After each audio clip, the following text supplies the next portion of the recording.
Oh, yeah. I'll try that. It's a channel for people like me. Nice. Oh, Is yeah. it just instrumentals? It is instrumentals, but it is literally I looked up what's the best music to listen to for ADD, ADHD, me. And it said, listen to soundtracks of video games. And I was like, what?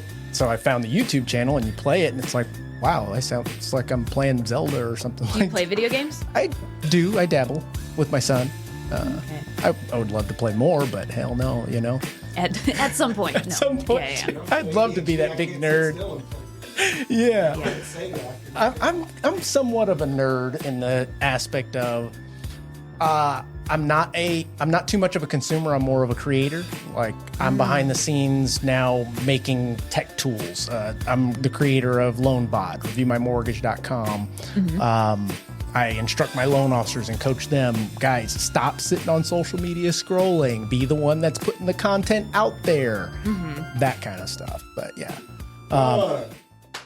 Welcome back to another episode of Key Factors Podcast Real Estate AF, where the AF stands for And Finance. And I'm your host, Mark Jones, and we are powered by reviewmymortgage.com, the largest index of mortgage programs in the nation.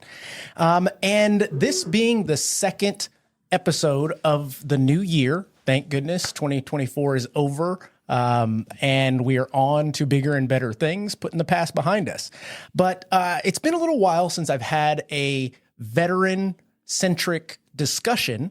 So I wanted to bring on a guest that not only has a passion for helping veterans, but is a veteran herself. So I've got this thing that I do lately is I ask ChatGPT, tell me about this person and use whatever you can find on the internet. Let me know about this person. So I'm going to read this real quick before I introduce the guest. So this guest is dedicated to real estate profession, based in New Braunfels, Texas, affiliated with Real Brokers, LLC, and also a U.S. Air Force Security Forces veteran. She leverages her military experience to assist clients, particularly veterans, in negotiating real estate market. With over 8 years of experience, she has successfully closed numerous sales, demonstrating her commitment to helping clients achieve their home ownership dreams. She is also known for her responsiveness, negotiating skills, and deep understanding of the local market. Beyond real estate, she enjoys spending time outdoors on her farm in Marion, Texas, and is actively involved in her community. So without further ado, I'd like to introduce Renee Zunker. How you doing? Hey, thanks. I'm good. Thank you for having me. Not bad, ChatGPT, right? Yes, thanks, ChatGPT. Oh my gosh, you said that, and I was like, oh no. It knows everything. It does, which it can be a problem sometimes. So that was great. Thanks, Chat. Absolutely. Absolutely. So, Renee, on this show, we have intellectual somewhat conversations with experts. Sometimes we're just shooting the shit, and sometimes we're getting really deep in the weeds on some intellectual things. In this case scenario, I want our viewers, listeners to know who I'm having this discussion with. So if you could just tell us a little bit about yourself, kind of start, where'd you come from? Where'd you grow up? All that jazz. Cool. Well, thanks. So I'm grew up as a military brat. Okay. My family's all military. Mom was Army, dad was Navy, sister was Marines, and so naturally I joined the Air Force.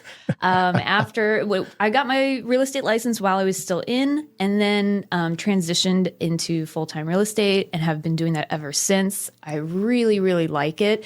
I am just kind of one of those people that's always doing different things. Yeah. So real estate, this career, especially being a real estate agent, like allows me to just kind of do a bunch of different things and see what I like. And, you know, I just gravitated towards most of my clients just ended up being the people that I was in with or referrals of other people PCSing into San Antonio. Yeah. And I really enjoy working with vets. So that's how that niche came about.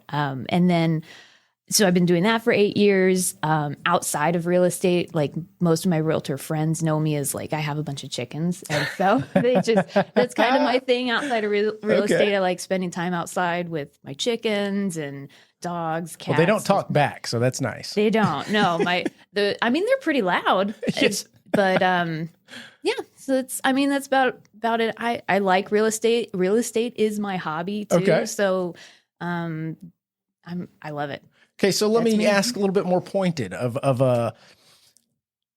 you being in the military, was there something that you did prior to that, something that maybe your parents did that gave you this entrepreneurial mindset? Because real estate is definitely for entrepreneurs, business owners, at least at a novice level, at minimum. And that being the case, it's got to stem from somewhere. I don't know any successful realtors that don't have a entrepreneurial mindset. Yeah, I would say, real estate agent, I wouldn't even classify it so much as an entrepreneur per se, because there is it's not really reinventing the wheel, but just like all of the different parts about business ownership and the different things that you can do, that is very entrepreneurial. Yeah. No, both my parents were military. My dad was, he was Navy Reserves, but he was a law enforcement on the outside. Okay. So not entrepreneurial. My mom, she was 30 years Army. She got out. She dipped her toes into some entrepreneurial stuff, a little self-employed, but she didn't really like it that much. I think where it comes from is probably I watched my mom be a really hard worker. Okay. She worked a lot. And so I kind of picked up on the hard work thing. And so I knew when I was in the Air Force, I was like that. I worked really hard. It's kind of like my job is a lifestyle. That's kind of how I've always been, is like whatever I'm doing, that's what I'm doing. That's, the chapter of life. I'm all in on whatever that is. And in the military, you can work as hard as you want. Sure. And security forces were 6 days on, 3 days off, 12-hour shifts that are really like 14, 15-hour days. It's, I was working really hard. Yeah. But I was getting paid the exact same as somebody else who had the same rank, who was doing a job that maybe was more like 9 to 5. They got weekends and holidays off. And I was like, do y'all curse on the show? Hell yeah, we do. As long as you use it correctly. That's what I always say. Yes. I was like, listen, I knew I wanted to get out. And so I was like, well, if I'm going to be working hard and putting my all in, like what can I do that kind of reflects that, you know, because I'm going to be doing this regardless. So I didn't want a job that I just showed up, clocked in, clocked out. I don't turn off like when I leave work. Right. So I feel like I found real estate. I didn't really know exactly at the time how perfect that was. Right. But I mean, this is like so perfect for me because I just never turn my brain off of real estate. And I'm like, okay, the more I do it, the more I like it, the more I find out about it. And then consequently, the more money you make. That's so true. That's definitely not a bad incentive. No, not at all. So it's kept me going. Well, give yourself a little bit more credit than you just mentioned, simply because, yes, real estate, you could say it's not really entrepreneurial, but those are the people that aren't getting business. Those are the people that are not standing out amongst the crowd. Those are the people that are not doing things differently to get noticed. Those are the people that have not found their demographic, target audience, et cetera. Mm-hmm. You, ma'am, you've done that. And in order to do that, you've got to have this first risk in doing this. Mm-hmm. In addition to the layer of risk that I'm going to pigeon myself into this audience of veterans. Luckily, we live in somewhat of a veteran town, a little bit. That helps. But yeah, give yourself a little bit more credit because I think that it's important for top realtors to understand what they're worth. And as we went through this whole NAR lawsuit, you had oh my goodness, I could not stand and still can't when I see the post about the NAR and all this stuff. It's like, guys, we live in Texas, right? We've had a buyer's rep for quite some time now. If you haven't been using it, then yeah, it's a surprise to you, but nothing's really changed much on our end. Yeah, I think there's a lot of opportunity to be entrepreneurial in real estate. But I mean, if you really don't want to, you don't have to. You can follow a guide from somebody else. There's agents love to teach other agents how to do things. So you just follow something that someone else sets up and you can be successful doing that. You don't have to be entrepreneurial. Right. But yeah, you're right. There is a lot of opportunity to be entrepreneurial, to develop your own anything, lead sources, business style, brand, all of it. Big important thing there. So what steered you towards real estate? I mean, you didn't have a parent that was in real estate, anything like that. So what was it like? You were watching TV one day and the National Real Estate Association popped up, right? No, I was on my second deployment. I was in Afghanistan and I knew I was getting out. I was going to get out at the end of my enlistment. I had met my husband. We were just dating at the time. Okay. But I knew that I was not going to reenlist. So I was kind of in this venture to find what I wanted to do. I didn't know what I wanted to do when I grew up and get out of the military. And so I started reading a bunch of investment books while I was deployed. And one of the other guys that I was with recommended Rich Dad, Poor Dad. No way. Yeah. So it's like, the gateway to investing, the gateway book to real estate and entrepreneurialism. So it gave me a different mindset about money. And that's when I really, like, the light bulb turned on of like, oh, I don't have to work for the government. Oh, okay, I can make my own money. Yeah. And then I started reading all of the books that were in that book. Which are probably all stacked right there. Probably. No joke. So funny story. I'm 38 now. I probably didn't read a book cover to cover until I was, had to have been 20. And it was Rich Dad, Poor Dad.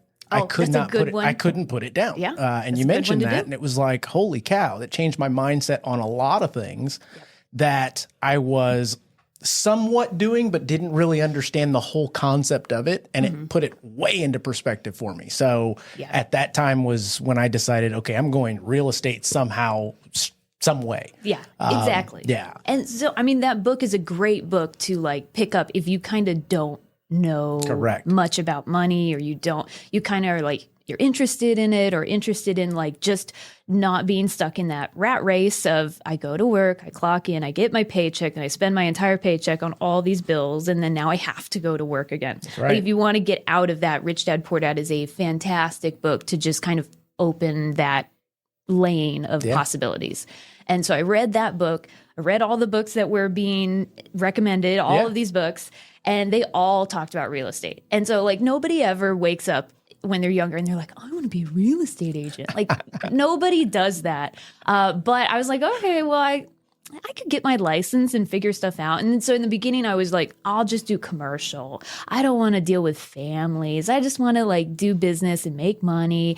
And I got my license. And then I think I just started going to these classes. I was like, oh no, like residential is fun. It's cool. Like I just started learning more about it because I bought a home with my VA loan when I was in the military, but I was like oblivious to the process. I wasn't paying attention or anything. And I actually did, when I was thinking about becoming a real estate agent, I reached out to my agent and I was like, hey, I'm thinking about becoming an agent. And he's like, nah, you don't want to do that. Really? Yeah. What the hell was that about? I don't know. Like looking back on it though, like knowing what I know now I can recognize that like he wasn't a career agent. He wasn't in it because he loved it. Yeah. Yes. Is he still in the business?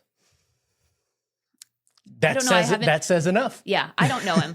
I could look him up. I think the last time I looked him up, I didn't find much about him. He's not active on social media, which doesn't equal not active in real estate, but I couldn't find anything. I mean, it equals you're not going to get business from there.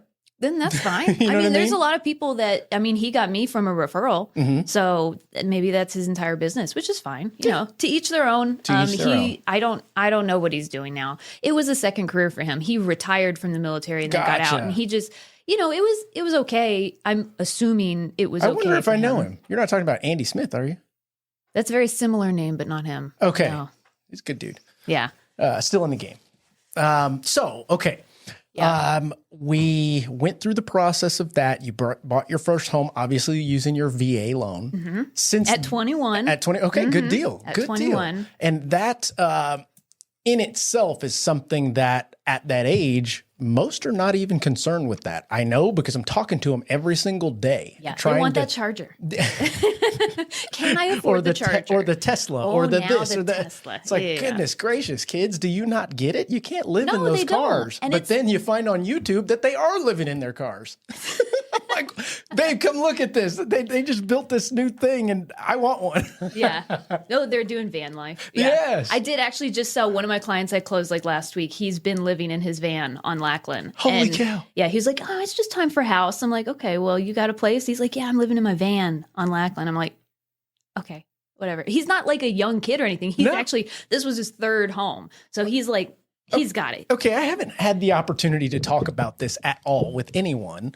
What are your thoughts on this wave of movement. I don't know what you want to call it, but there are a lot of Gen Zers that are 100% living out, like buying a Sprinter van or buying an old school van, rehabbing it, and living in their home and live as a home. That's great. I think it's great. I think it is like in the name of freedom. Sure. That's fantastic. Yeah. You're not in a lease. You're not paying somebody else's mortgage. You don't have this big house that you don't need or you want. If that is your lifestyle and you're a van life and every couple of months you get an Airbnb to relax in, but you live in your van. Like me and my husband, we've talked about doing van life and just like Airbnb-ing our property and doing van life to travel and rent. I think it's great. Yeah. Is it the best investment? Probably not. But life isn't just about making smart investments. I like that. Yeah. If you live in a van and your needs are met and you can pack up and go to Colorado for the week and then come back and like your life is super free and not disrupted by it, I think that's fantastic. I love that. It's a cool concept. It really is. Do you guys have any kids? No. Okay. That's probably why you just said that. Yes. Yeah. I have a different perspective than a lot of my friends cool because too. we don't have kids. Yeah. So, I mean, I feel a little bit like I have probably more freedom than some of my friends that have kids. You know, kids come with different responsibilities, which is great. Yes, they do. Each their Goodness gracious. And then they start talking and thinking and, and and eating and shitting. It's like, God dang. No, you're exactly right. You're exactly right. No, that's great. But I mean, yeah, I think I see the freedom aspect of van life and I'm like, that's cool. I think that's really cool. Wow. It's kind of a reverse because when we go on vacation at a certain point, whether it's day 4, 5, 6, 7, we're like, okay, we're ready to be home. We get to go home to our house. For them, it's like I don't know. I'm ready to be home. Let me go back to the van. Anyway. Do you mind if I ask, did you grow up in like a neighborhood where you were you a lifer in like one area? Yep. I actually grew up right down the street, right across the street here in Parkwood. Oh, yeah. Up until the point it wasn't until I went to college. I left to college. My parents bought land, built a home over here in Cross Mountain. I'm like, you couldn't do that while I was still living in the house? Like, what the hell? No, because kids come responsibilities, man. We just covered that. You nailed it. That's right. Yeah. No, but I mean, I grew up moving around a lot. So I didn't have an attachment to a place. Makes sense. Like if I'm living in a spot and you tell me we're going to go live somewhere else, I could pack up my Tupperware bin of belongings that I had and just go. Like I don't have an attachment to places. Like now I do. Now this is the first time I've ever been in one spot for this long. I've lived with my husband at our property in Marion, which is the property he grew up on. Okay. So he's like you. Wow. He's a lifer in this one spot. Yeah. And that comes with a lot of things, right? Like everywhere we go, he knows someone. He's like, oh, that's them. I went to kindergarten with them. I'm like, are you going to go say hi? He's like, no, I'm not going to say hi. Wow. He's also an introvert, which we both are. So I'm like, yeah, let's not say hi. But yeah, like we'll see someone everywhere we go that he's known for 25, 30 years. And I'm like, what is that like? I couldn't name the first 3 streets of the 3 homes that I can't even say I grew up in a home. I bounced around all different places. So it's like one place, like van life here, 2 weeks, van life there. Now, let me ask you, I think you mentioned your dad was in the military? Everybody, right? So did they at the time understand or have the opportunity to leverage the VA loan that you got to see at that point in time? Yes. So my mom bought her first home with the VA loan. I was maybe like 8. So I saw that and I was like, a kid, but presently conscious to, mom just bought this home. But I think something that was really unique about the way that I grew up is that like these were all just normal things. So watching my single mom buy a home by herself with a VA loan while she's got 2 young kids. Yeah. That was really cool to see, but I didn't appreciate it at the time. Sure. And then we moved down here to San Antonio. And went up into Shirts and she bought another home. And then she moved down to Corpus, bought another home. And then she sold those homes, and then I helped her buy a home. And then she kicked you out. Yeah. Oh no, I left as soon as I could.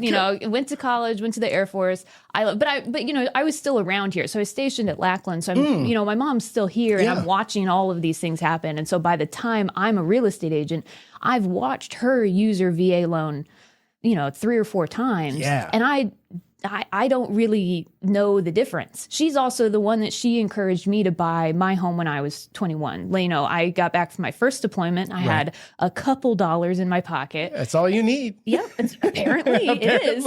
Apparently it is. I had like no business buying a home, and she was like, "You're renting." I told this story at our conference, but I love this story. How like when I just got back from my first deployment. And I told my mom, I'm like, oh, yeah, me and my friends, we're house hacking. We're house hacking. I have this roommate. She bought a home. And I'm living in that home. And I get this home. And we've got all our dogs. And I've got a pool. I'm paying $600 a month. I thought I was so smart. No, I was paying $600 of her mortgage. That's so right. my mom was like, sweetie. You are a sucker. We're going to get you your own home. Wow. And then we did, yeah. And I mean, I had no business buying a home. I was 21. I was, just not the smartest person. But you at least at some point were instilled or instructed that paying rent is for the birds. Yes. In every sense of the word, means to an end. You got to do what you got to do. But at a certain point, hey, it's time to, and I don't even want to say grow roots. It's build equity. Yeah. I mean, super simple. Yeah. You know? I didn't really understand the concept of that. But once my mom was like, no, you buy your own home. I was like, okay, I bought my own home. And then I immediately brought in my own roommate, and she started paying half of my mortgage for me. And then when I deployed the second time, I was dating my husband at the time. We were just dating. And I was like, hey, listen. I'm going to charge you rent too. No. Well, no, he had his own home in Marion. So I told him, I was like, listen, if I get back from this deployment and you ask me to move in with you and this home sat vacant for all this time, I'm going to be pissed. Yeah. So that was my really romantic way of saying, I'm going to move in with you when we get back. She's got a silver tongue, ladies and gentlemen. I knew what I wanted. And so when I left, I rented that home. And so that home was rented, took care of it. I lived in it for like a year. And then it was rented as a rental for the next 5 or 6 years. And then when me and my husband were getting ready to build our own home, I sold that home. A tenant had paid down all this equity in it. And I pocketed like 50 grand from it. Absolutely. And I'm like, I don't know I think I was like 28 or 29 at the time. I'm like, I don't know a bunch of my friends that have 50 grand to their name. And they're able to now buy their dream home or build their dream home, also using a VA loan. And there's just not a lot of 30-year-olds that can say that they've done that. And that never would have happened if I didn't buy that first home. That's fact. That is Wait, you say you're 30? I'm more than 30 now. I built my dream home when I was 30. Whoa, okay. Yeah. Like, you go, girl. All right.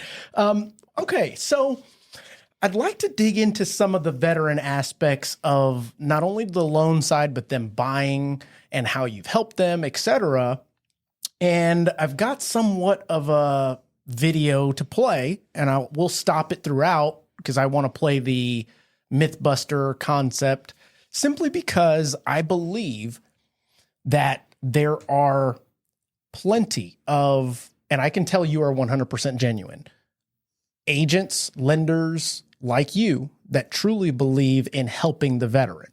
For its pure cause of getting them into a home, building the equity, not wasting their funds, being able to leverage what they have access to and nobody else does. And then there are lenders, realtors that, let's call it fake the funk. They use that as a predatory way to attract customers simply by educating because they know guidelines or what have you, and are just doing it because it is a spigot of business that 100%, if you do it the right way, the veterans will be attracted, if that makes sense. Yeah, it's a definite like lane. It's a path. Yep. And it's not a protected class. So you can market specifically to those guys as hard as you want. And it's not discriminating. But yeah, That's exactly right. So JC, if you could throw the reference up, and shout out to all of the subscribers that continue to watch this boring mortgage real estate podcast. We're at 17,600 and growing, you guys. So we really appreciate it. I think I was looking this morning and I was watching the video I'm about to play. I clicked on the lady's channel and scrolled to the bottom, and it went like 170,000 total views. And I went, oh, wow, that's a lot. I checked mine because I had never done that. And we're actually at like 750,000 views. Nice. So I'm like, okay, cool.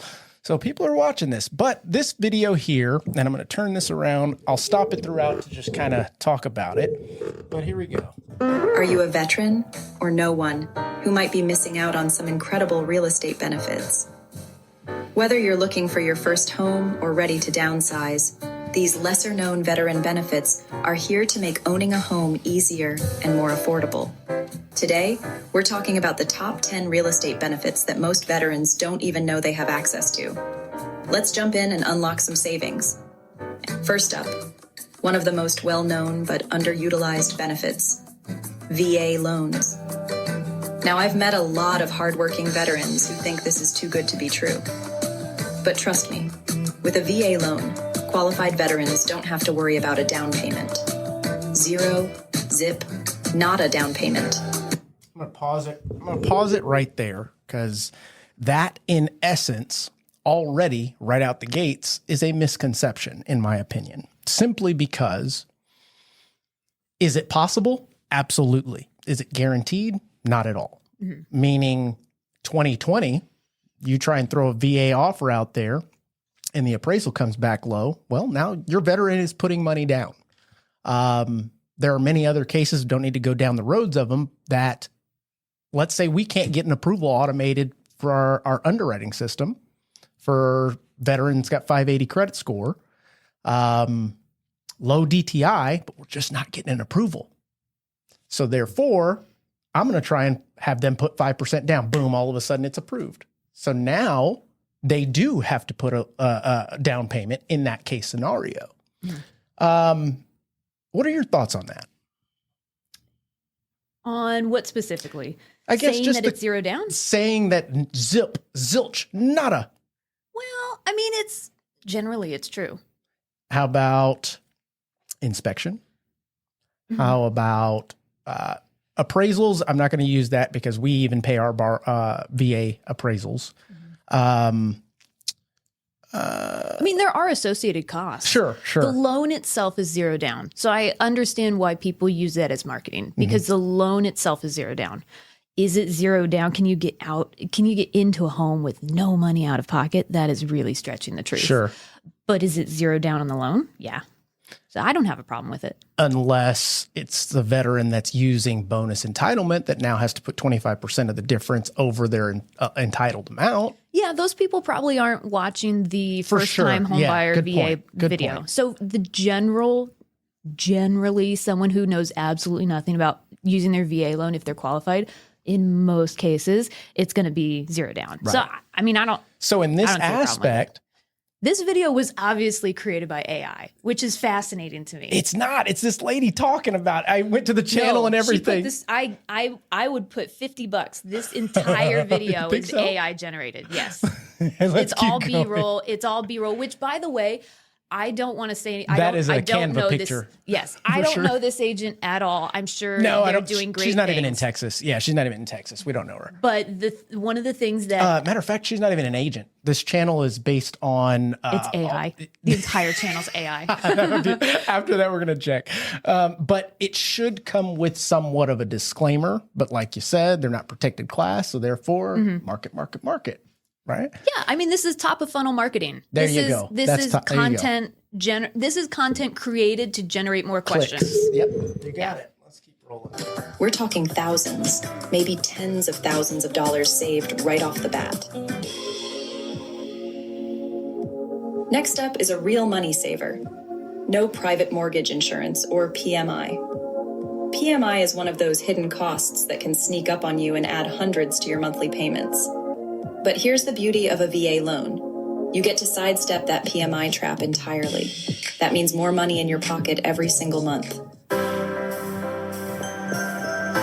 Now let's talk about credit scores. We all know life throws curveballs. Maybe you're still building credit, or you faced some financial challenges in the past.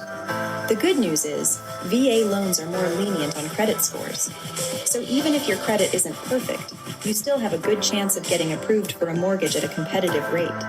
It's all about giving veterans a fair shot at the American dream. So thus far, number 2 and 3 are on the money. Here's something that'll really blow your mind. You can actually reuse your VA loan benefit. That's right. It's not a one and done deal. So let's say you buy your dream home, and a few years down the line, life throws you a curveball. Maybe you get a killer job offer in another state. Or it's time to downsize for retirement. And speaking of selling, here's a tip that'll make your realtor smile. VA loans are assumable. If you snag an amazing interest rate on your loan, a new buyer can take over those payments without starting from scratch. Now that's what I call a win-win. It's a huge selling point that could land you a better price or a faster sale. Let's talk about this for a moment. Have you dealt with any of those just yet? Yes, I did. We just closed the one assumable loan that I've closed like earlier this month. Let's talk about it. Okay. How was that transaction for you? It wasn't terrible. I'll say there was another agent who was the buyer on the other side. And so they handled almost everything. They had a contact within the loan company who was servicing it. Yep. And so they were on it every day. Hey, what's an update? Hey, what do we need? And then the lender, for some reason, they just don't really want to talk to us. They would rather just talk to the client. Right. And so they would just kind of include us on the emails and go straight to the client with what we needed. Yep. And then I have a TC who's like keeping up on stuff. So it really wasn't that bad. It took like all of 60 days. Okay. But for the buyer who got a 2.73% interest rate, worth it. So worth it. But a lot of people talk about, assumable loans, it's this great thing. Like it's rarely, it's hard for it to work out unless the buyer has a ton of cash. Boom. Okay. That's the point that I wanted to hone in on. Gap. Absolutely. Yeah. And we're in a situation right now to where the reason it's even coming up is 2020, 2021, when everybody was getting free money. Mm-hmm. And now we fast forward and it's being heavily marketed. I'm seeing it all. This is assumable. It's assumable. I understand why. Mm-hmm. We've got buyers all over the country that are coming to Texas. But the one question that either is not proposed or is overlooked is that idea of filling the gap. Mm-hmm. If this seller is going to bring money to the table, chances are it's not going to work.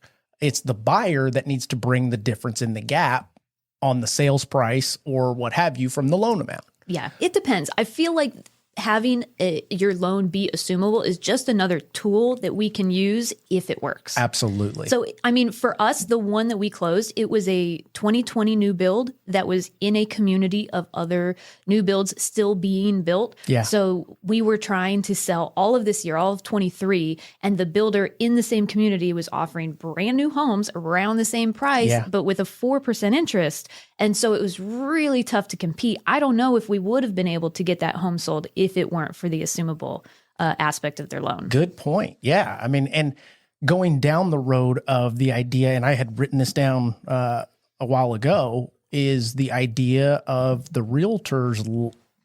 And I can't say lately because it's slowed down a little bit in regards to the realtors taking them directly to a new construction because that's where they're going to get the lowest payment. But overlooking the concept of how long are you going to stay in this property? Mm-hmm. Because what we're coming to find is the 2020, 2021 price is now being cut.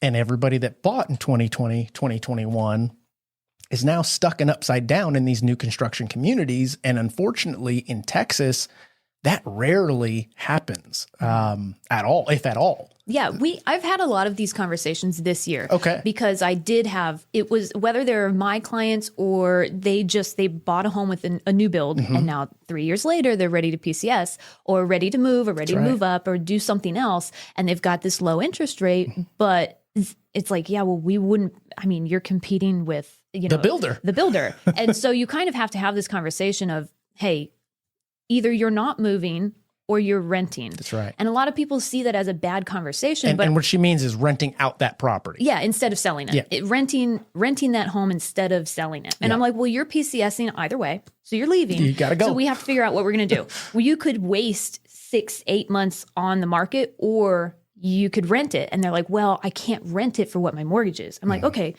So we're talking about, a deficit, right? Yes. What is the deficit between the rent and your mortgage payment? And your increased mortgage payment because now you don't have your homestead exemption. Correct. Or your VA disability exemption on there.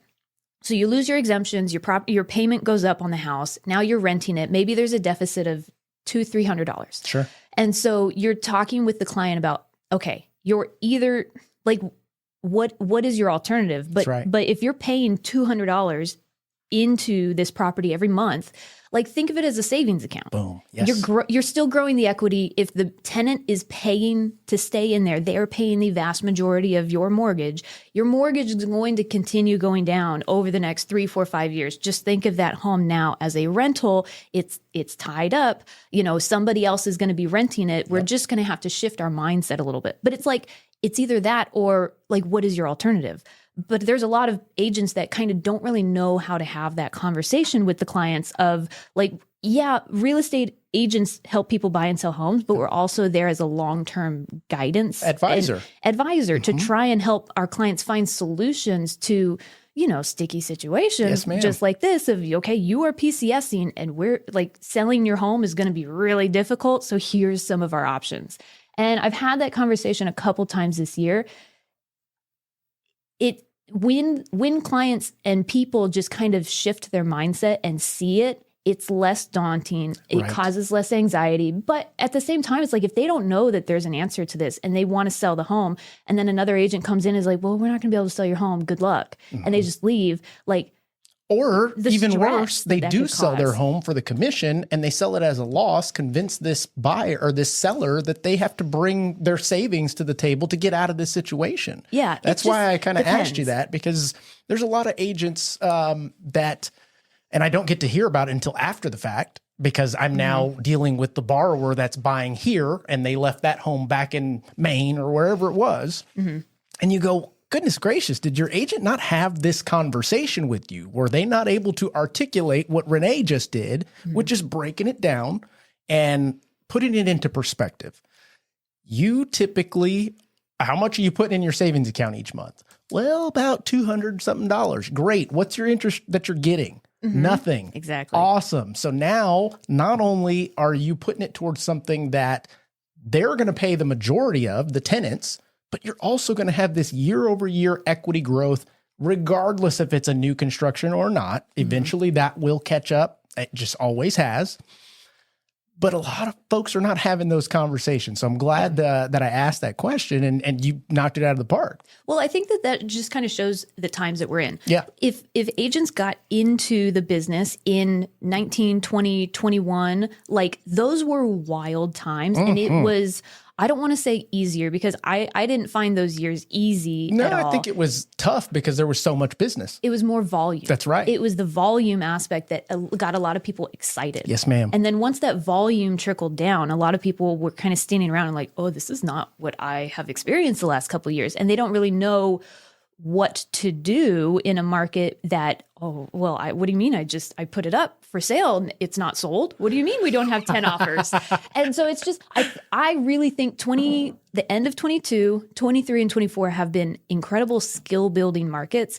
And I really hope agents have taken some time to go and listen to agent podcasts where they're talking about this stuff and educate themselves on not just like how to shoot their next reel, but how to talk through contracts and have these difficult conversations with clients. Because you can go in and tell them, don't worry, it's all going to be okay. We're going to put your home on the market. It's going to sell. That's right. That's not always what they need to hear. Sometimes they need to hear, listen, guys, y'all made a bad investment. I'm sorry I wasn't there to guide you. Maybe it was with another agent, or maybe they just bought it by themselves, Sure. right? A lot of people go in, buy a brand new home from new home construction guys, and those guys are not licensed. Nope. They do not have to advise They're not your you on fiduciary. anything. Yep. They're not there for you. They are there to get the home sold for the builder. And they can't have these conversations. Most of them do not understand the dynamics of real estate, how the market turns, like all the different nuances of what's going on. It took me a long time to get here to know that. So agents, there's thousands of agents in San Antonio. Some of them are great. Some of them just don't have the experience to have those conversations yet. I like that. And I like that you're giving them grace. We've talked about it before in here on on previous discussions, but the idea of the 2019, 2020, 21 agent never really had an opportunity to establish the basics, what we learned, a contract, how to read a contract, where it goes where, how to have those discussions with a buyer or a seller, how to turn away a transaction if the seller or buyer is not realistic. Great way to put that. Yeah. There's still plenty of agents that are going, yep, I'll list it for 500 and it's worth $4. And they will learn a lot. I listen, I've been there. Yeah. I have taken listings that were never going to sell. Yeah. And you learn so much. That's right. But big asterisk, but a good, bad, double-edged sword of this industry is that the barrier to entry is so low that sometimes people just haven't learned that yet. Yeah. And so you have real estate agents that haven't learned that and can't speak from experience on these deals that have kicked their teeth in. Yeah. Sometimes I think that's just kind of like the nature of real estate is sometimes you just have to learn the hard way, but then you get 10, 15, 20-year agents that have learned the hard way for the last 20 years. And then you talk to them and you're like, wow, you know so much. It's like, yeah, because I learned the hard way on a lot of things. Yes. So we can actually skip the rest of this because we're having some good dialogue here. And what you just talked about actually leads into a cool transition of Gaelier. Did I say that right? Learning through Gaelier? Failure? You put on the form Gaelier. I looked it up in ChatGPT. I'm also a little dyslexic, so I can't spell for shit. I can't so spell my name. Oh my gosh. Okay, so funny story. Failure. Yeah. So funny story. I threw that in ChatGPT. I'm like, maybe she made up a cool ass word. Part of my branding. And literally Misspelling. it says that Gaelier seems to be a combination of gain and failure at the same time. So this individual was creating a new word, not in the dictionary, called Gaelier. I'm using that. I'm not even joking. That's ChatGPT. I was like, what is Gaelier? I have questions for Chat. Shit you not. Listen, it's ahead of its time, if that's possible. That's learning cool. through failure. I'm taking that. Learning through failure. Gaining through failure. I'm using it. Like you gave me this. Wow. This is the only thing I write down. So you didn't today. intend that to be the thing? Nope. How cool. Okay. That's legit. I thought that was glamorously failing. Either one. That too. Sparkles. That's awesome. Glamorously gain by failing. Yeah. Yes. So let's talk about that because we're already leading into that concept and what the premise of this transition, this next topic is being able to go through many situations, many scenarios. I always say there's nobody that's failed more than me because I fail every day, but I don't stop. I learn from them. We've got good days, growing days, and some days you just want to go, God. But regardless, you don't stop. And simple scenario is property flipping. You can go to college and pay $40,000 a semester to get this college degree, or you can try and flip a house. And let's say you lose 40 grand. Okay, great. How much did you learn? Yeah. Next question, are you going to do it again? Yeah. Does that make sense? Yes. Yeah. We've started using this phrase when you waste a lot of money, but you learn something. It's not a waste of money. It's tuition. Love it. Absolutely. That's right. That's exactly right. So, I mean, yeah, I went to college 4 years, almost 5 years, didn't graduate, got in an argument with my law professor and said, I'm out. I can do this entrepreneur thing. And all of the kids around me, I say kids, we're all now adults. I can't say they were as successful because everybody has their own version of what success is, but are still trying to find employment or jumping from job to job or trying to figure out what they want to be when they grow up concept. Yeah. Meanwhile, you've got plenty of people out there that learn through failure. Yeah. What, I mean, is something wrong with us? No, I think failure is it's the right word. It's the wrong word. Like the mindset around it. I don't mind failure. Like when I was in the military, it was drilled in our head, failure's not an option. I'm like, okay, we can't fail. And so it's like, well, how do you look at failure? Like if failure's not an option, what happens when you fuck up at like, did you fail? Right. No, not until you quit. Boom. Did you fail? So like, you're talking to a 3-time college dropout. Yeah. Listen, Okay. I know a thing or two about failing forward. I've been fired from a team because I sucked at cold calling. And I remember like in my car driving on my way home from that, just bawling my eyes out and just calling one of my friends like, I'm so sad I got fired. And I'm like thinking that like, oh, well, I quit being at this other real estate brokerage because I wanted this job. And oh my gosh, like my world's crumbling around me. And I'm like, the 3 months that I was on that team trying to cold call, I learned so much. Yeah. I made absolutely no money, but I learned so much. So, and you know, I had this mentor that was the team leader, and I learned so much from him in those 3 months. And it's like, how can you look back on that and say it's a failure? In the moment, it feels like a failure because I've tears and snot streaming down my face, and I technically have no job. Was it here in San Antonio? Yeah. Was it Levi? No. Okay. No, it was a guy at a Keller Williams team, Okay, and he's now at Real with us. That's awesome. So He's on my downline. he's actually not. I wish he was. That's funny. But it just is like I could look at so many different times in not just my real estate career, but my Sure. whole life is like, you know, well, something didn't go your way, but that's because you were supposed to be doing this other thing, or you had to learn something the hard way. Yeah. The best way that I learn is through failure. Like, and that's just because I'm stubborn and hard-headed and I don't listen. Like I can be told it 10 times and I'm like, oh, I'm still going to touch the hot stove. Absolutely. It seems like fun. Yeah. I talk about a story of my mom would tell me, well, it happened one time. Don't touch my curling iron. It's hot. I'm like, Of course I'm going to touch it then. I put my tongue on it. Like, just in case it is hot. Fuck. Won't do that again. Yeah. Kind of like the finger in the light socket. You got to do it. You got to do it. But there are plenty of people out there that, whether it's fear or their alter ego that's telling them not to, their lack of better judgment. I don't know. Lack of experience. It's over analyzing. And you know, there's like my husband's the yin to my yang. He will think about things and he will think it through, and I have the great ideas and he's the one to go, Renee, maybe we should think about like X, Y, and Z. And He pokes the holes. He pokes the holes. Yes, which is infuriating, but Necessary. Necessary. Yeah. Very necessary. Thank you, Tyler. Shout out T-Money. Shout out to my T-Money. Yes, he keeps me grounded. But I mean, you kind of have to have that, right? Like real estate agents, to be a good real estate agent or entrepreneur, you have to have like this risk tolerance.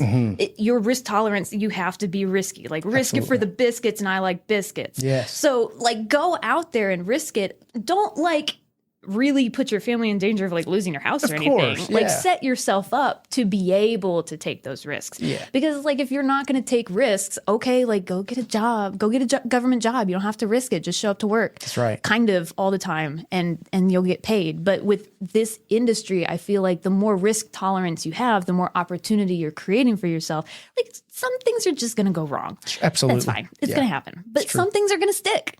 The more things that go wrong, the more chance you have that something's going to go right. And it's not going to go right if you're just sitting on the couch going, well, I'm really scared that it's going to go not the way that I want it to. And it's like, whatever. And it will pass you by. Yeah, someone else will do it. That's right. And then you'll be sitting on the couch scrolling Instagram and be like, I wish I did that. Consuming. Consuming the content, not doing it. And I mean, to each their own. Some people are just going to be like that. They don't have the risk tolerance. That's fine. Yeah. Some of us are wild and kind of dumb and, you know, just want to go out there and try it and touch the curling iron. That's right. And now we got a story about touching a curling iron. Absolutely. and there are plenty of folks out there that are less risk tolerant. We're seeing it a lot more in the younger generation. I don't want to generalize, but it's god awful true. And it is difficult to go through the same failures as you get older than it is when you're younger, if that makes sense. Would you agree? I don't know. Well, for example, you are able to take more risks not having children. I'd agree. Me, less. I can't do what I did when I did what I did. Why? Because I've got other things that are now watching, responsibilities, etc. I would challenge you on that. Okay. You can still do the same things. You just have to prepare yourself differently. I don't disagree with that. That's actually a good point. Yes. You have more Yet, to consider when you're preparing for it. for sure. But Which with, is with kind the of lack part of- of experience and failure, how do you know what to consider if you've never been through this new venture journey, et cetera? So you're hoping that Tyler pokes some holes in this thing for us, but yet You just do your best. Absolutely. Do your best. I Cross like your that. fingers. Try and look at it and see what are the contingencies that could go wrong. I agree. You- Yeah. It's like closing a deal. It's like getting under contract on a house. Like anything could happen. Yeah. All we can control is what we can control. All we can prepare is what we can prepare for. What we foresee might happen. Let's prepare a little bit, and then whatever happens, like just figure it out. I don't know. I like that. I like that. I really do. JC, how are we doing on time? 56 minutes and 30 seconds. Okay, I've got one more topic, and then we can free for all or we can end it. But this last topic is somewhat about today's market. We went through 2020, 2021. Excuse my language, but balls to the wall. Go, go, go. There wasn't enough time in the day to be able to do the amount of business that I'm sure you got to partake in as well. Fast forward to today, and we're still running and gunning, but doing it differently than most, because most are going, where are you getting your business from? Should I get out of the business? I don't know. Whereas you've built a successful career in doing this, a business around it. When you were at one point, you were an individual agent on your own. What was it like going through managing yourself, and how were you able to stay away from the burnouts, or were you not? I was not. I hit burnout real hard and fast in 2021. I really hit a wall of burnout. Yeah. And this is something that, 24 was an amazing year for me for so many reasons, not having anything to do with the transaction amount. But in 24, I came back from burnout. And I think I'm maybe a step ahead of some agents, because I really think there's a lot of agents hitting burnout right now. They're really feeling it, and they're stuck, and they feel like really spread thin and not really sure. Like you said, maybe thinking about getting out of the business. And I've been there before, not that long ago. In 23, I remember January of 23, all the agents we had gone from 3% mortgages to 7% mortgages in that. 6 months. Ugh. All the agents that I was around in my online spaces, my Facebook groups, and the people that I'm seeing are all, nobody's ever going to buy a home again. I'm getting out of the business. I haven't, I'm never going to close a deal again. And I was spiraling. Literally, there were multiple days where I couldn't get out of bed because I was so distraught at the thought that, oh no, now I have to work harder. Right. I've been working so hard. And what led up to the burnout is probably a little bit different than other agents, is that it was in my personal life. We had custom built our dream home on the property that my husband and I had grown up on, and it didn't go well. We had so many issues, and just there's a lot of stuff in my personal life that really threw a wrench in a lot of our plans. Sure. And then, so I really just tried to bury myself in work. And so that happened in 21, I start getting real burnt out. And then 22, it was starting to get really hard, even with low rates. It was still really hard because most of my clients were buyers. And I was like, oh my gosh, how am I going to get, a lot of my VA clients were having such a hard time getting under contract on anything. And it was just, shit was tough. Yeah. Right. And so in 23, I felt like I worked 3 times as hard for a third of the pay, a third of the profit, a third of the transactions. Yeah. In 23, I closed 17 homes. Yeah. That's shit numbers for a realtor who, I retired my husband in 21. I'm the sole income for our household. And so that was, I was working so hard, and I was like, what is happening? I can't work any harder than I'm already doing. And I'm not I'm not going upward in growth. Yeah. I thought that was the plan. I was going to get better. And then, all these forces that were outside. I appreciate you continuing this, because I'm sure there's tons of others that are going through or absolutely. Continue, please. Yeah.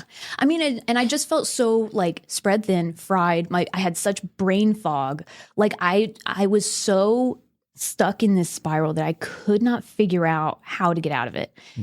I looked at other jobs. Like I thought about quitting real estate altogether because I was having such a hard time. Yeah. And I talked with a mentor, and I kind of told him all this stuff, and he's like, no. Like, well, one, Tyler, love Tyler. He's never going to let me get out of real estate, right? He's working with me now, but he sees how much I really like it. I'm good at it. Like, this is a lifestyle. And he's like he was the one coming up and saying, like, listen, we got to pick you up. You're not getting out of real estate. It's okay. But at the same time, he's like probably watching. I was like, what is going on? Like, there's only so much that somebody else that he can understand and help with, right? And so this was, to me, it was hitting rock bottom. Like, obviously, looking at my life, it's not rock bottom. No, but in that moment, that is all that matters. In that moment, I felt like it was my rock bottom. It was, I'll do anything to turn this around. Yeah. And so I went back to therapy in at the beginning of 23. And I tell people they should go to therapy. Like, you don't have to be stuck in therapy for a decade. Right. You can go episodically. Or start a podcast. It's a lot cheaper. And talk to yourself and your friends. But if you have a good friend that can give you pointed, real advice, it's, to me, I felt like I didn't want to rely on my friends. It's not their job to tell me the truth. So I found someone who it was their job to tell me the truth. And she opened my eyes to, hey, she told me, she showed me in my life where some of my own destructive behaviors were holding me back. And I had to look at myself and be like, okay, I'm the problem. Which is obviously, people say, sometimes you are the problem, obviously. But she was really good at pointing out, hey, do you think this behavior might not be serving you well? Right. And I was like, oh, wow. And for me, it was quitting.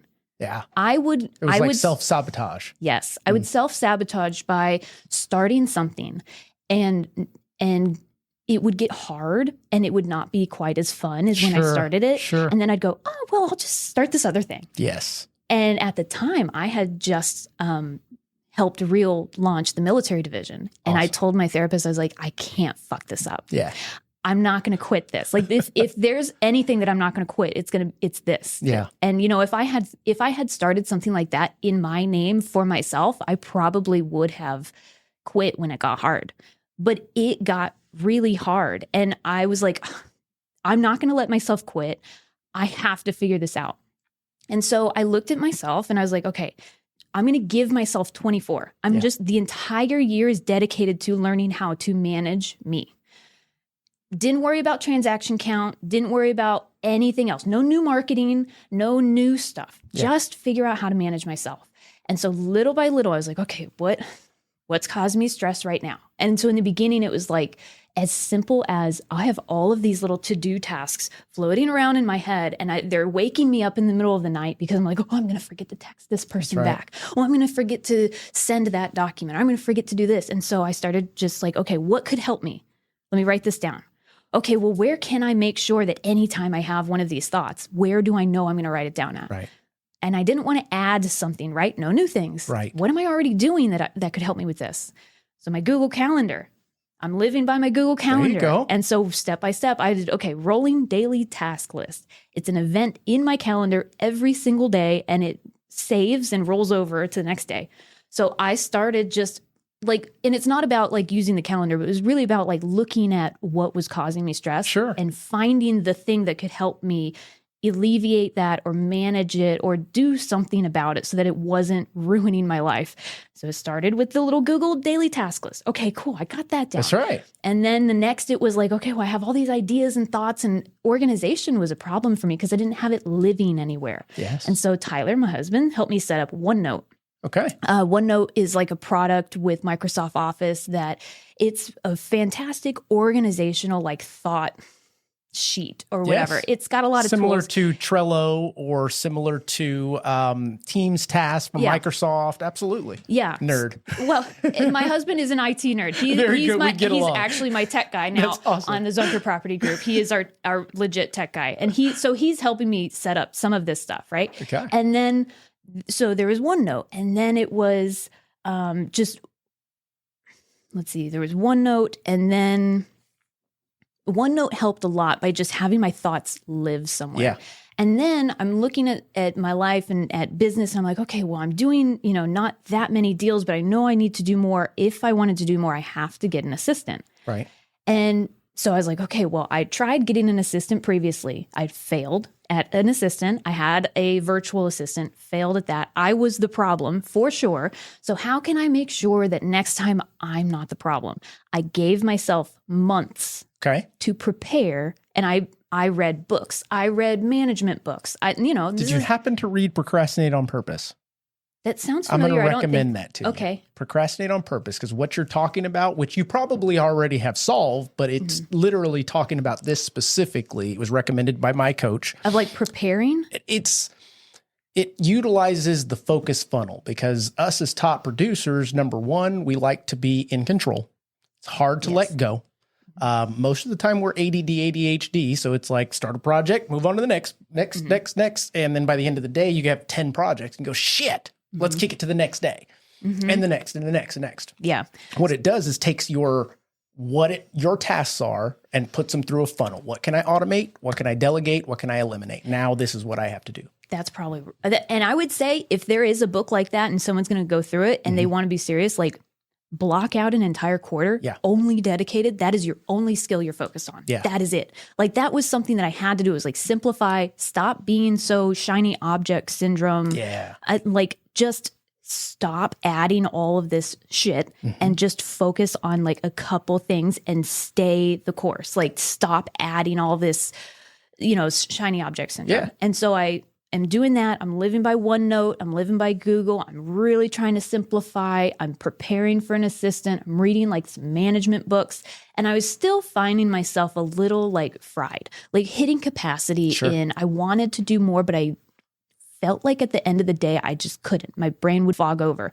And so I looked at myself and I was like, okay, what am I doing? Caffeine. I said, I've heard other people talk about how, caffeine's not that great. I could maybe heard a podcast or something. Maybe. Something put in my head. It's all maybe over, I should cut down on caffeine. And so I have an espresso machine at home. So I'd have an espresso shot when I wake up. Then we'd go work out, and then I'd come back, have 2 cups of coffee as I'm getting ready. Because I was like, oh, I love coffee. I'm going to have 2 cups of coffee. And then I would have like an afternoon treatsy of like a grande mocha latte, which has 2 shots of You're espresso probably in it. ADD, ADHD also, simply because I think so. amphetamines and things like that don't affect us the same way. Not the same way, but let me tell you, I told myself I was going to cut that out. I went down to, I'll do the espresso shot in the morning, and then anything after that is decaf. Okay. So you just like the taste of coffee? I just like coffee. Weirdo. Well, Kidding. I'm just kidding. Well, it's a military thing. Like the only pleasure that we had in Afghanistan was green beans coffee. Wow. And so that was the treatsy during the day Yeah. as we would leave the flight line, drive our MRAPs over to get coffee at Green Beans, and then come back with a coffee order. Very cool. And so like I love coffee. Like I'll just go to Black Rifle Coffee and sit down and work there all There day. you And go. of course I'm a patron. I've got to buy I a love coffee. it. I love it. And so, but I was like, okay, let me try this. And I had within probably like 2 months of me deciding to stop with that and reduce my caffeine, I had 2 of my close friends unprovoked tell me, you seem calmer. I was like, oh, solidified. That's it. I will keep doing this. This is working. And then the second thing that I would credit cutting out caffeine, and the second thing with huge improvements in my mental clarity. The second one a lot of people aren't going to like. Pot. Just kidding. Go for it. I'm sorry. Scrolling. Okay. Not scrolling or scrolling? Getting rid of scrolling. Okay, I like that. I was going to TikTok. Yeah. Consuming as a way to unwind. Yeah. That So your brain uses so many calories Yeah, absolutely. by processing information. So you are processing. And while I got so addicted to it, because like TikTok, the algorithm's so literally good. intended for that. Yep. Exactly. They designed it that so way, and good they're at constantly improving it. Absolutely. improving, right? Yeah, no, they're so good at it. And so, but I was a consumer. I found myself, I would be walking to the refrigerator to fill my cup of water. Yeah. And I'm standing there scrolling on TikTok. Did you ever find the bottom of the page? No, no, it's There's no elusive. It's bottom. still out there. It's out there somewhere. No, but it was, I was like, oh my gosh, my brain was it was running 10 miles on a treadmill every time I'm trying to scroll and process and like try to distract myself with scrolling social media. And it was TikTok. So it was strangers. It's the Wild West. It's strangers. It's the internet. It wasn't even like Facebook. At least you're interacting with people you know in real life. Absolutely, yeah. Scrolling TikTok or even just Instagram Reels is just the ether. That's right. And it's endless. And it's exactly what you want to see. Exactly. They're so good at it. So I recognize this in myself, and I got to where, okay, if I'm sitting down and if I'm not looking for something and I catch myself and I go, why am I doing this? And I would tell myself, you're literally choosing between IRL, real life, and this screen. Choose. Like you're making a decision. So I would start telling myself that. I was just really hard on myself of like, you are making this decision right now. And so any moment that I catch myself just like reaching for my phone simply to scroll, right? Not looking for something, not doing something, but if I'm going to scroll, no, I stopped doing that. And it was almost overnight. And what that tells me, and I'm no psychologist, psychiatrist, nor a certified therapist or any of that nature, but it sounds like you developed or discovered your ethos, your EQ to be able to go, okay, I know that this is an issue. I know that this is something that can be fixed. I know that I'm going to fix it. Yes. And I could see stuff like that in me all my life. I've seen it. I've just been really good at just like kind of letting it slide. Sure. And so it really came down to the self-discipline of making that choice, telling myself I recognized that this was a problem. And if I continue doing that, I'm making that choice to continue that problem. And when I put that on myself and like told myself that there's nobody else that's going to make that decision for me. I am doing it. And I see and understand the consequences. Now what? Now what? That's right. Exactly. I like so you that. get a choice. Everything you do, it's self-discipline and it's a choice. And so once you see anything like that in your life, in your relationships, and anything like that, and you continue doing it, now you're the problem. That's right. But you're also the solution. You're the only person that holds the solution to that. That's right. Taste the soup. There's no spoon. Aha. Aha. The idea. So I got one last question for you in regards to this, and then I want to run down some veteran VA myths, so to speak, real fast, and then we'll cap this off. Based on your recent episode of being burnt out and discovering yourself a little bit more and coming up with solutions, then implementing those solutions and seeing the results of them, what type of advice would you give to someone that is possibly approaching a burnout, currently in a burnout, or they got the burnout and they went, I'm out of this? Stay out. Just kidding. No. I think that what do you want? Just start paying attention. Just really take a step back. Whatever is in the front that is causing all of this stress and grief and burnout, just take a step back, give yourself grace and give yourself time. That I think something that is very front and center with ADHD type people is that we're very impatient. We're very impulsive. If we're going to make a decision to do something, we want the immediate gratification of that change happening. It's got to be right now. It's doing it. And so I implore people to take that mindset shift of, if you need to overcome something, if it is a big deal, don't expect yourself to overcome that in one day or in 1 week even. Right. Give yourself time. And if it's important enough to change, it's important enough to go on that little Google sheet, That's the little right. Google to-do list. If it's important enough for you to change, give yourself time to do that and just pay attention. I think that's what a lot of us do is we have this ADHD, and it's so much more gratifying to pay attention to the shiny object things, the things that give us dopamine, the cool right. reel that That's got right. 1 million views, this podcast that, something, whatever, You're right. the dopamine thing. And the idea is that's, I think, one of the only, if not very few things that does not cost too much to pay attention. I think it's something that a lot of people just learn at their own pace. Yeah. There will be people that listen to this too and go, yeah, whatever. And they won't learn for another 10 years until true. they hit their rock bottom. And once they do, hopefully they will pay attention Yeah. to what got them there, pay attention to what's going to get them out, be nice to themselves, and know that it's a journey. And I told people in January of 24, this 24 is my year of self-management. That is it. Just give yourself a year. I didn't do anything else this year. I mean, I grew the military division. I grew my business, but that was not the focus. Right. The focus was get a hold of myself. Yeah. Because if I can't, it's the pouring from an empty cup thing. That's right. If I couldn't get a hold of myself, what am I doing? I'm spinning my wheels. This isn't scalable. It's not sustainable. I can't go on vacations without, being So super true. stressed out. It's not sustainable. So give yourself the year or time or whatever is reasonable for the thing that you're trying to do. Give yourself grace, give yourself time, make a plan, stick to the plan, and stop getting distracted. That's right. I love that. I have a previous assistant that taught me a concept years ago from his father. And it was when you see someone that you care about, hasn't been a while, what have you, you're supposed to ask them, how are you doing first? Then how's your work? And then how is family? And in that order. And the reason for it is if you're not taking care of yourself, you can't work. And if you're not working, you can't take care of your family.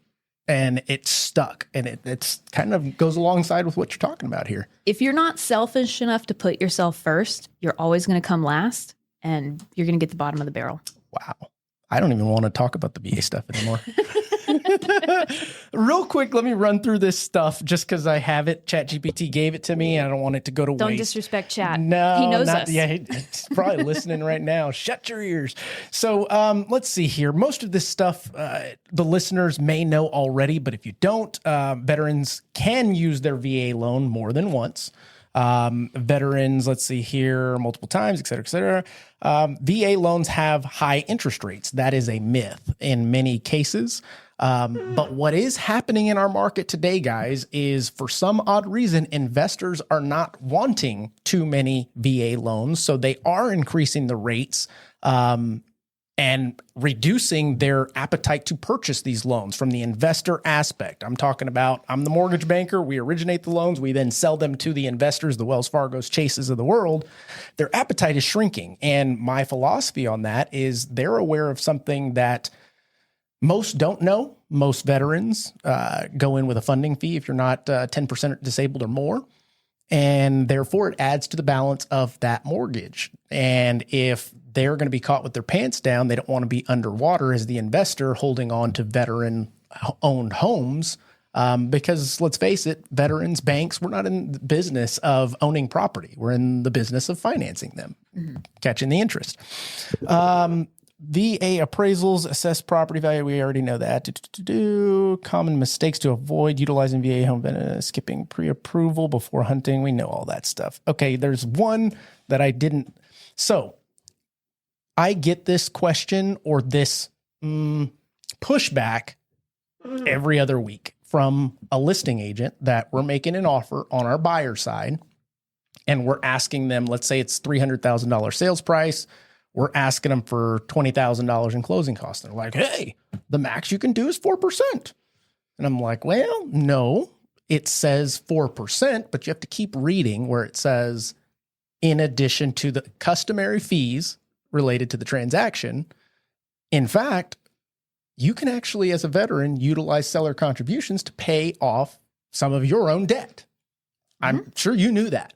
Most out there do not. So hopefully if you're watching this and you're one that does not know this, Now you know.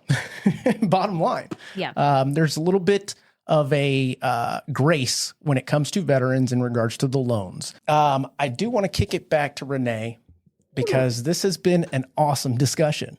Yes, thanks I'd for never having met me. you before.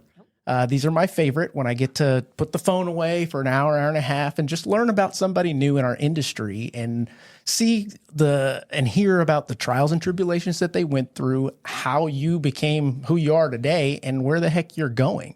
And I enjoyed the conversation. A lot of great information, pretty cool, because I'm sure there's a ton of people in your shoes, not identically, but can take what you've talked about today and relate to it 100%. Yeah. Is there anything else that you'd like to advice for realtors, lenders, home buyers, any of the above? Free for all. It's all you. I think my favorite thing to do is to watch people go from a life in the military to becoming a realtor.